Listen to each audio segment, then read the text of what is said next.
Diqqat tezkor xabar. Putin yana bir farmonni imzoladi.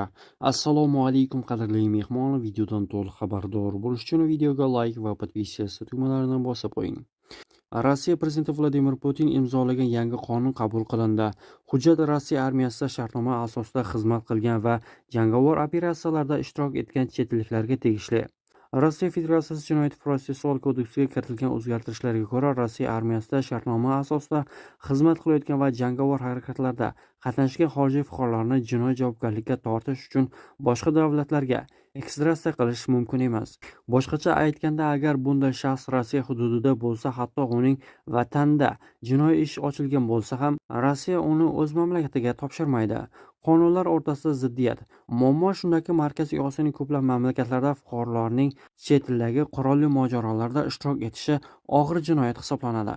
Masalan, O'zbekiston Respublikasi Jinoyat kodeksining 154-moddasida yollanma askarlik uchun jinoiy javobgarlik belgilangan. Unga ko'ra, boshqa davlat tomonidan qurolli mojaroda ishtirok etish 5 yildan 10 yilgacha ozodlikdan mahrum etish bilan jazolanadi. Bu kabi qonunlar Markaziy Osiyoning boshqa davlatlarida ham xuddi shunday ko'rinishda. Shu bois O'zbekiston va mintaqadagi boshqa davlatlar rasmiylari fuqarolarni muntazam ravishda ogohlantirmoqda. Chet eldagi harbiy operatsiyalarda ishtirok etish jiddiy huquqiy va hayotiy oqibatlarga olib kelishi mumkin. Ish beruvchilar xorijiy ishlar uchun kvotalar yetarli emasligi kabi muammoga duch kelgan. Bu ko'plab kompaniyalarni faoliyatini qanday davom ettirish va kimni shtatda saqlab qolish haqida o'ylashga majbur qilmoqda. Iqtisodchi Oleg Nikolayevning fikricha, agar kompaniyaning xorijiy ishchilari soni ruxsat etilgan kvotadan oshsa, ish beruvchi kimni ishdan bo'shatish to'g'risida qaror qabul qiladi. Qonun xodimlarni ish staji yoki malakasi kabi biron bir aniq mezon asosida tanlashni talab qilmaydi. Bunday qarorlarni kompaniyalarning o'zi qabul qiladi. Biroq mutaxassislarning tashkilotning ichki hujjatlarida ishdan bo'shatish tartibini batafsil ma'lum qilishni maslahat beradi. Bu xodimlar bilan nizolar va mojarolarning oldini olishga yordam beradi. Shtatni qisqartirishdan Mehnat kodeksining 179-moddasidan ham foydalanish mumkin. Unda yuqori malaka va unumdorlikka ega xodimlarga ustunlik berilishi aytilgan. Eslatib o'tamiz, 2026-yilda Rossiyada xorijiy ishchilarni yollash uchun umumiy kvota 278.940 ni tashkil etadi. Shu bilan birga ayrim sohalarda xorijiy ishchilar ulushiga cheklovlar mavjud. Qurilish va ovqatlanish xizmatlarida 50% gacha, sabzavot yig'ishtirishda 40% gacha va binolarni ta'mirlashda 70% gacha.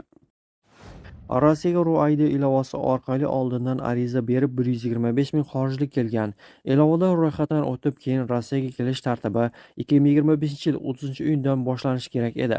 Biroq ilova ishida kuzatilgan nosozliklar sabab unda ro'yxatdan o'tish va kelishdan oldin ariza berish ixtiyoriy qilindi.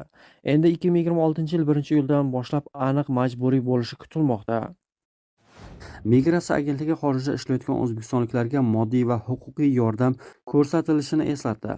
Murakkab moliyaviy ahvol, kasallik yoki huquqlari buzilgan holatlarda fuqarolarga bir martalik moddiy yordam, tibbiy xarajatlar uchun mablag' va advokat ajratilishi mumkin.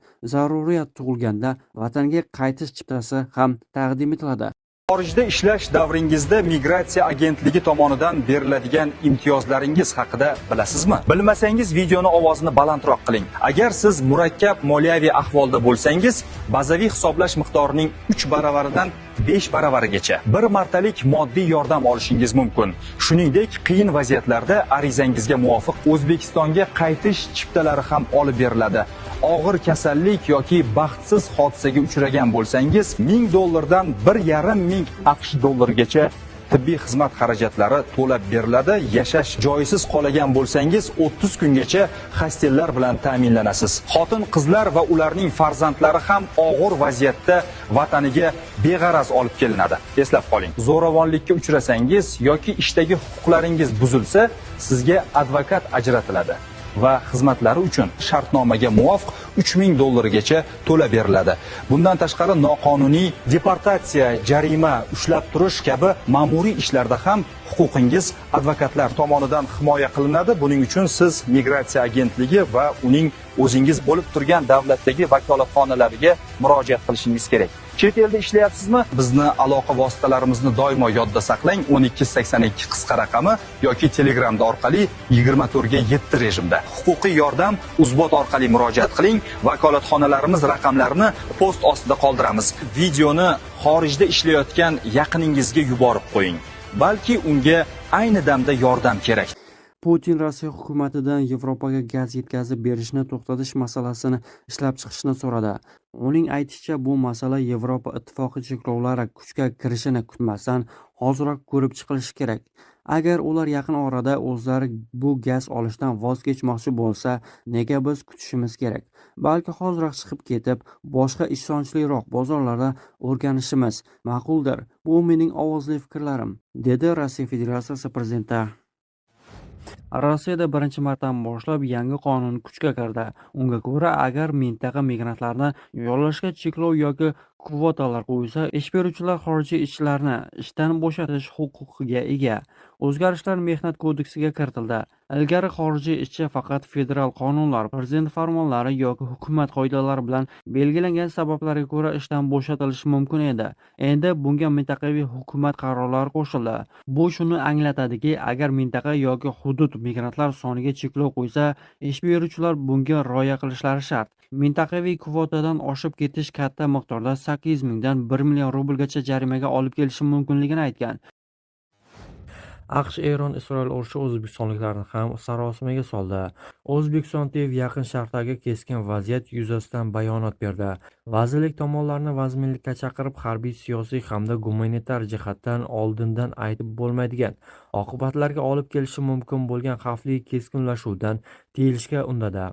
Bayonotda inqirozni xalqaro huquq normalari asosida siyosiy diplomatik vositalar hamda o'zaro maqbul muloqot orqali hal etish zarurligi ta'kidlangan. O'zbekiston mintaqaviy barqarorlik va xavfsizlikni ta'minlash tarafdori ekanini bildirib, vaziyat tez orada normallashishiga umid bildirdi.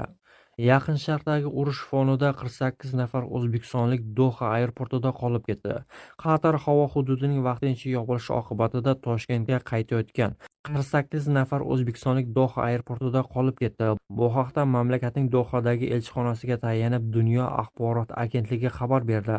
Qayd etilishicha, Yaqin Sharqdagi so'nggi voqealar tufayli Qatarda bo'lib turgan 600 ga yaqin O'zbekiston fuqarosi orasida jabrlanganlar aniqlanmagan. 28 fevral kuni Qatar havo hududining vaqtincha yopilishi oqibatida Toshkentga qaytayotgan 48 nafar o'zbekistonlik Doha aeroportida qolib ketgan. Aviakompaniyalar favqulodda vaziyatlar sabab yo'lovchilarni mehmonxona bilan ta'minlay olmagan, biroq elchixona xodimlari zudlik bilan aeroportga yetib borgan. Muzokaralar natijasida O'zbekiston fuqarolari, jumladan ijtimoiy tarmoqlar orqali yordam so'raganlar vaqtinchalik mehmonxonalarga joylashtirilgan.